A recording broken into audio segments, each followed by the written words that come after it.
Hello. Ayun, may napansin tayong bug sa system na ginagawa natin. Ito siya. Kasi dapat magre-render siya ng tooltip kapag nag-hover ka dito. Ayan. Dapat yung tooltip. Ito. Tapos connected to, yan, yung nasa taas. Yan. No on-site container connected to centralized combined sewer, dapat yung lalabas. Pero pag hinover mo, ayan, tama naman.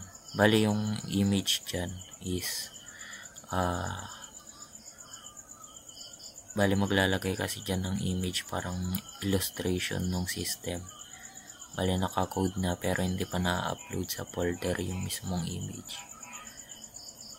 Ayan. Pero ang bug nandito siya sa column 10 dito sa C10. Ayan. Imbis na itong no outlet or overflow yung idugtong niya dito or dito sa, since wala to, try natin dito. Ang dinudugtong niya yung sa column 1. Ito yung dinudugtong niya. So chinek ko yung code.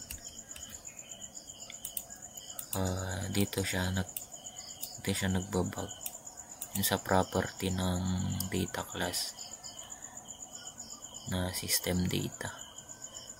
Bali ito kasi yung ito yung magiging tooltip niya, yung description, which is based dun sa toilet discharge, yung sa row header, then containment code.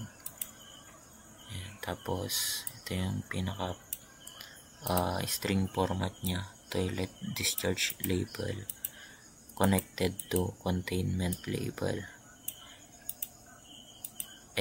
Ang nagkakamali is dito sa containment code.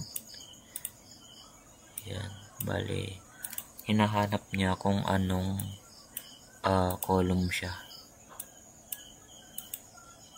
Ang nangyayari kapag 10, nagmamatch na siya agad sa 1. Kaya ang dapat gawin, yung i-search muna niya 10 bago niya i-search yung 1 to 9 para makuha yung tamang behavior na gusto natin. Kaya ginawa ko siyang, pinagbaliktad ko yung 1 to 9 tsaka 10. Ayan. Then try ulit natin. Dapat yan, tama dun sa iba. Centralize soap pit. Tapos dito sa dulo, tama na siya. Polyline tank connected to no outlet or overflow. Yun lang.